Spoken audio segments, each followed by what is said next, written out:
Good afternoon and welcome to this computer-aided drafting class.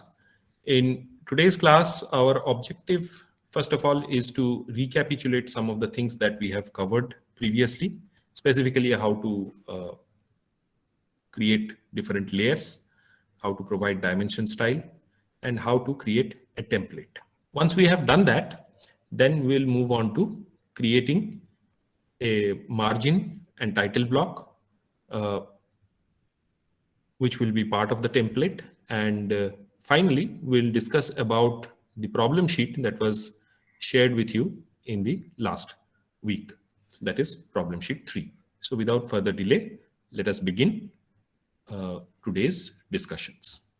So first of all, when you open a new sheet, the first thing that you should do is create the layers, appropriate layers.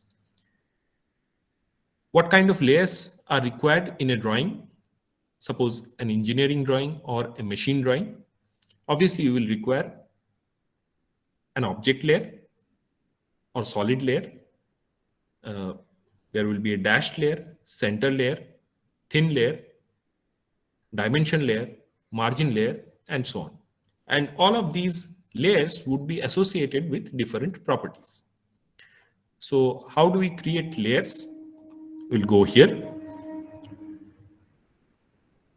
We'll click this button, the new layer button, and quickly name it. Line type should be continuous. And let's say we give it a particular line thickness. Now here what I will do is I will create all the layers with continuous line type first. Then I will go for the other kind of line types.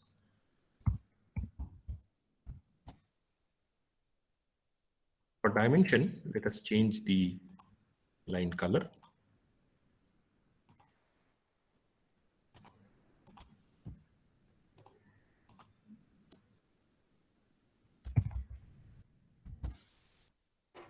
Margin layer usually has a higher line thickness, so we go for 0.4. We can have a text layer as well. It has got a thickness of 0.25 mm. We can create a viewport layer. I hope the concept of viewport was clear to you in the last class.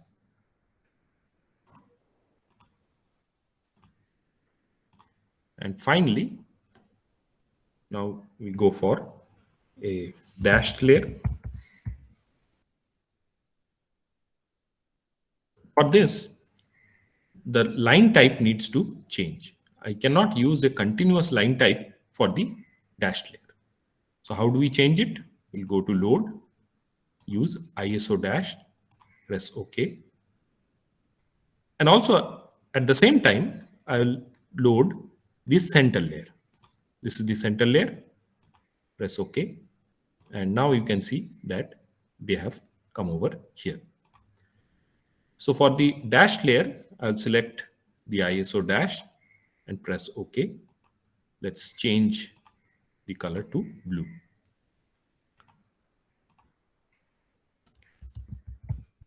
Create a center layer as well.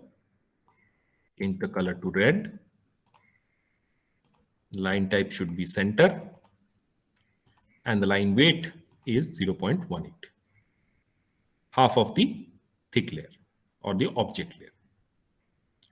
So these are all the appropriate layers that we require for, I should say, preliminarily require for an engineering drawing or a machine drawing. By no means you cannot create more layers. If required, you can create other layers as well. Similarly, some drawings may be there, simpler drawings, simpler engineering drawings or machine drawings, which may not require all these layers to be created. But to be on the safe side, because we are going to be using these layers for creation of the template, it is always a good idea to go for these many layers. So once this is done, you can close this and you can check it from here that all these different layers are present. Next, we'll set up the dimension style. How can we do that? First of all, we need to access the dimension style window. It can be done from this annotation panel under the home tab. Here, the second option over here is the dimension style. It creates and modifies different dimension styles. So if you click that, this dimension style manager will open up. You can now modify this. We start with the lines tab, and here the color, the line type, the line weight, all of these things can be set by layer. We have already created all the appropriate layers. So the dimension lines as well as the extension lines should be by layer. So all of them should be selected as by layer. So this is done. Go to symbols and arrows. This is closed filled. If it is not, then you can change that to closed and filled. Arrow size for now, let us keep it as 2.5. If required, later on we can change it from the properties. Then there is the text. For the text option, we can change the font. We can go for a Times New Roman font. Height should be maintained as 0. Press apply and close. So that is all about text. Text height at this point is 2.5. Later on, we can modify this from the properties. Here also, you have 3 different text alignment options. All are acceptable. Do notice the changes from one to the other. So we can use the ISO standard at this point. But the others are also acceptable. There is no harm in selecting the other text alignment options. That is horizontal and aligned with dimension line. If it is horizontal, then you can see that all the dimension text are appearing in horizontal orientation. If it is aligned with the dimension line, then they will be aligned with these dimension lines. And this is the standard one. So as I said, for now, let's keep it as ISO standard, but the others are also acceptable. Of course, this has to be by layer because we have created a text layer. So this can be set as by layer. But always remember that this fill color should be kept as none. Okay. If you do this by layer, this sort of thing will happen.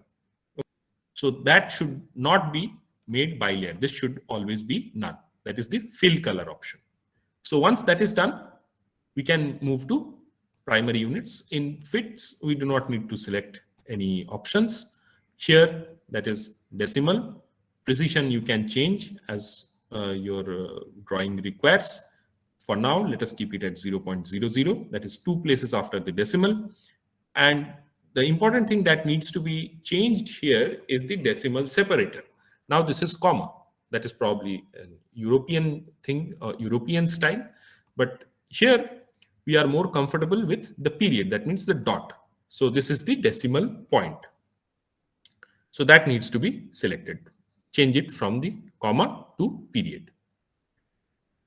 These 2 last tabs you can ignore at this point and press OK. So that is all about the dimension style. So you have already created different layers.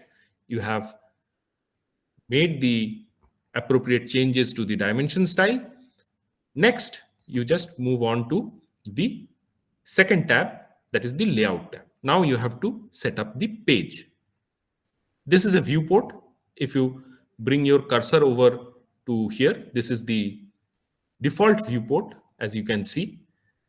And for now, you can just select it and delete it. So the viewport is not required at the moment. We'll create our own viewport according to our specifications later on.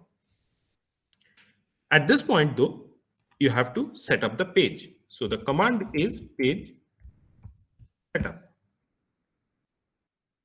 After writing page setup, hit enter, go to modify. Quite a few things to be changed here, and all of those have been discussed before, but still I will explain. First of all, you need to assign a printer or plotter. As we do not usually have a printer attached to our computers, personal computers at home, we can go for DWG to PDF. That means this is the default PDF converter of AutoCAD. So it will convert the DWG file to PDF. Next is, for now, this is ISO A4, which is this. We can also go for A3, A2, A1 options, but those are bigger page areas. So what to plot is layout. There should not be any plot offset. Plot scale should always be set to 1:1. And this one, plot style table, should be monochrome.ctb. This is landscape. Press OK and close. Now we will see that there is a dashed rectangle or dotted rectangle which represents the printable area that has appeared over here. So the preliminary task of creating a page setup is complete, along with creation of layers and setting up of the dimension styles. So what we are moving towards is creating a template which is reusable. Suppose in the next class, when I start the next new drawing, then I will not have to create these layer properties, different layers having different layer properties, and the dimension style. I do not have to set up the page again. What I can do is simply open up that template that I'm going to make now and start working directly. So this is the advantage of creating and saving a template. So next task, what we should be concentrating upon is how do we create the margin? Obviously, when I start a new drawing, I need to have a margin and a title block as well. That takes up some time. So why should I invest some time as well when I can save it as part of the template? So this will be available to me again as a ready-made thing when I start the new drawing, next drawing. So how can we go about setting up this margin? Now we have to, first of all, select the margin layer. So now the margin layer is the current layer. How do you identify which is the current layer? Look for this green tick mark. If it is present beside a layer name, then that layer is the current layer. And all the drawings you make now will be in that particular layer. By the way, in which space we are right now? The space we are right now in is paper space. That is correct. You can check it over here. This is the paper space. The model space is in the model tab. We have left it behind. We have gone to the layout tab, deleted the viewport, so we cannot access the model space from this layout tab right now, but we can bring in our own viewports later. So we are right now at paper space. So we have set the margin layer as the current layer.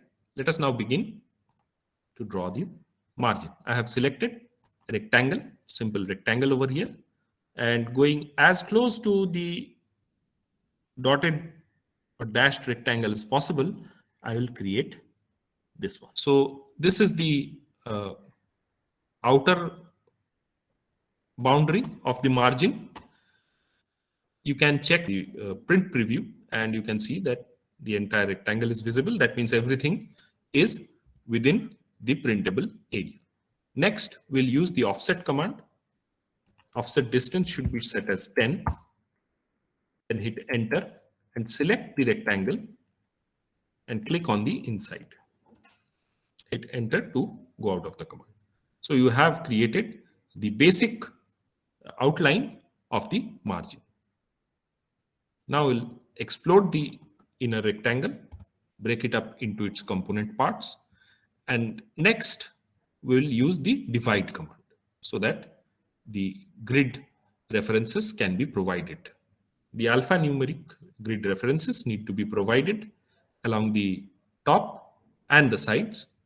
That is to be done now. So we'll bring up the divide command. This is the object to be divided. It has to be divided into 6 segments. So that is done. We'll again use the divide command. Select the vertical side, left-hand side. Not 6, we can go for 4. So now these sides are divided but not visible because of the point style. So what is the command for bringing up the point style? P type. This is P type. That is correct. For P type, select this one, press OK. So now you can see the divisions. So all of these are taking place in the margin layer. Remember that. So now I'll take a line and join it like this. So we can zoom in just a little bit. You can see that we have joined this. Now take the copy command, select the line, hit enter, choose a base point and copy it in the appropriate locations. So 6 divisions are now completed. The same thing can be done for the left hand side as well. So I'll take the line command, join it with the outer boundary, and then use the copy command to copy it in the appropriate locations. So here and here. So that completes it. Next, we have to provide the text. This should be A, B, C, D, E, F, and 1, 2, 3, 4. These texts should be written. So let us write text in the command prompt. Hit enter. We'll arbitrarily specify a starting place and make the text height as 5. Text angle should be 0. So write A and 1. I'll write only these 2. Why? Because I'm going to move it, this letter, to its possible place here. Now, if I move it here, do notice that the end point of the line to the left of it, that means the vertex or the corner of the rectangle is now being selected by OSNAP. You can see a green square over here. So if I now click here, the A will move to that location. You can see what has happened. It has moved to the corner. So it is a good idea to switch off the OSNAP mode at this point of time. So I'll just move back by Control Z, that is undo, and switch off OSNAP and then move this letter. By eye estimation, try to place it somewhere along the middle. Now I'll use the copy command, copy this letter A, switch on ortho, and move it along the horizontal direction. What will happen is that it will maintain the level. It will remain in the same level. And as a result, it will look better. Next, we can simply edit these things. Double click on that, press backscape space, and put D for this one. This will be C. This is D. Like that, all of them can be modified.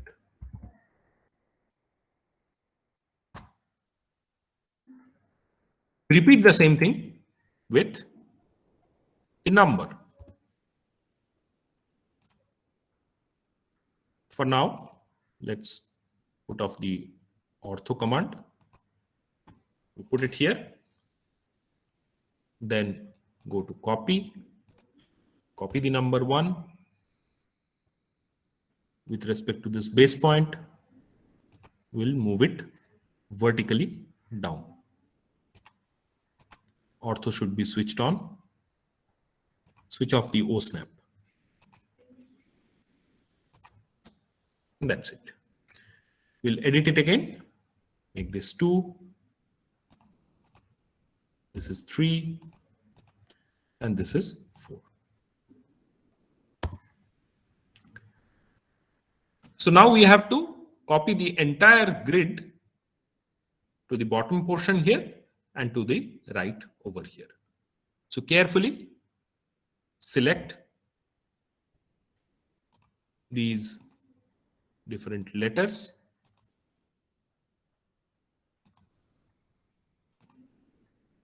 and the corresponding lines, these 5 lines. Go to copy. It's already copied, and move to this base point. From this base point, you can simply shift downwards and put it over here. The same thing can be done for the vertical grid.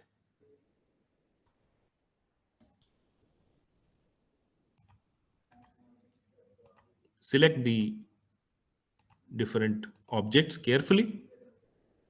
Go to copy, select a base point, and move it to the other side. And that's it. So the grid is now created. The next thing is the title block. The title block can be created quite easily. I will select this corner point and start a line. Relative command, @, let's say 50, angle is 90. So we go to this position, and now we continue the line. So @80, the angle is now 180. Hit enter, and we can drop a perpendicular and stop here. So that should be our title block. Now here is an overlapping line. So what you can do is simply select it and delete it. Now this line can be divided into 5 parts to create the different rows of the title block. So I'll bring up the divide command again. This object is to be divided into 5 parts, 5 segments. So you can see that 5 segments have been created. So each of them would be having a height of 10 units. So I'll simply drop a perpendicular over here for this one as well.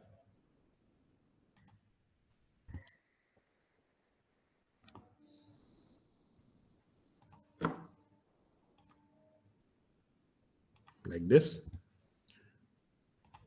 Maybe I can divide this one down the middle so that you can write roll number on one side, department on the other side. This can also be divided. And from the midpoint of this, I'll drop a perpendicular. Dropping this perpendicular is easy if you keep the O snap on. You can see that this is the sign or symbol for the perpendicular. So if you click here, then that creates a perpendicular on this line. So at this point, all the division work is done. So you can bring up the p-type command again and change the point style back to much more cleaner. What is left is obviously the text required in the title block. Now, in this title block, I have used a length of 80. 80 mm length has been used. You may use 100 mm as well. I have used 80 to save some space for the drawings over in this area. So let's write some of these. Go for text. Point. Height is 5. Rotation angle is 0. And we can write name, role,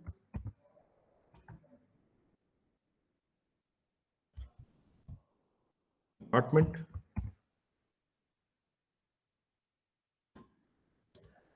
we can add title of the drawing,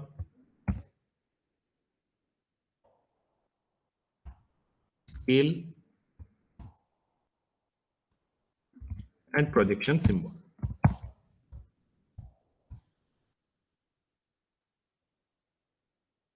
The next task would be to move them to appropriate locations.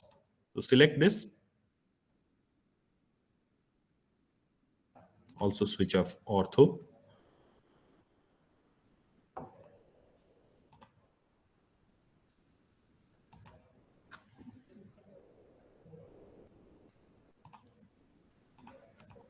And that is done. So everything is ready now. We have created the margin, we have provided the grids, created the projection, the title block along with the different entries. So next we'll go to save as option and save it as a drawing template. Drawing template is a .dwt file. So select this and let us move to an appropriate location. Go to this PC. You will need to create your own folder in appropriate location in your PC to save it appropriately. So go to class lectures. Today is 8th class here. So let's save it as a template A4 and save. If required, you can provide a description, but not mandatory. So you can save it like this. So let us now close this file. It has been saved. You can see here that it is saved as temp_a4.dwt. It is written right at the top.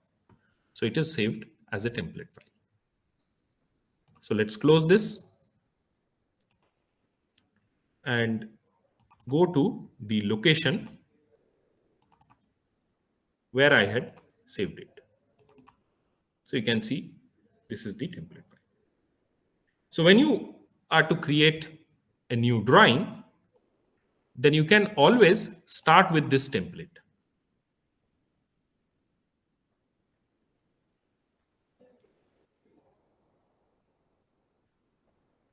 So this will open up and you can see that everything is already set here.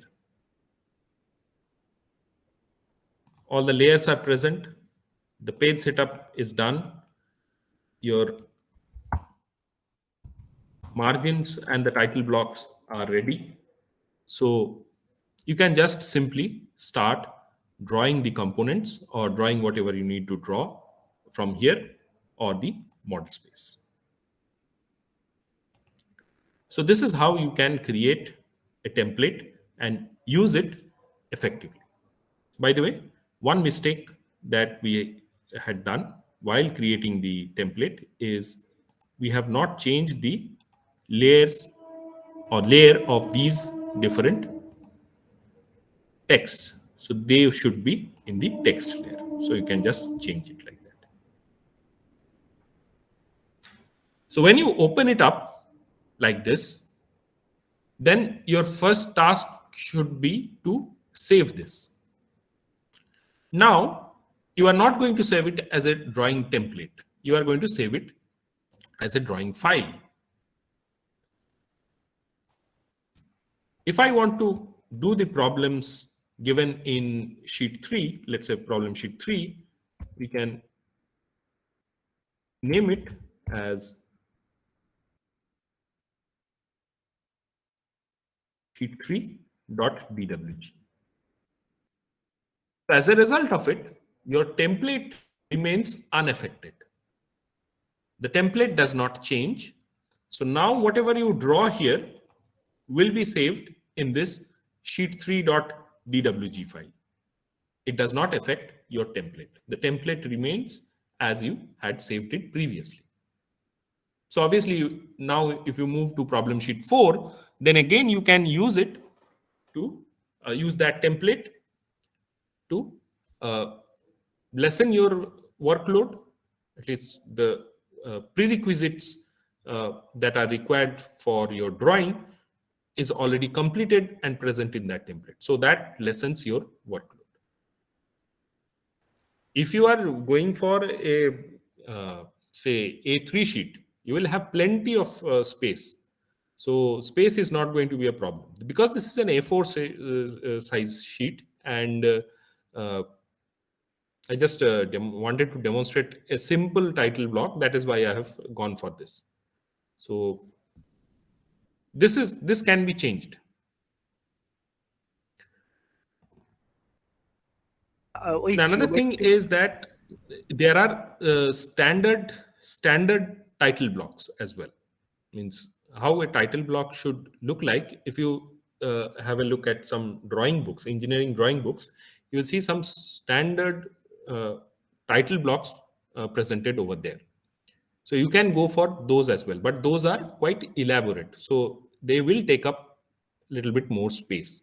So my suggestion would be to, if you are going for an A4 sheet, then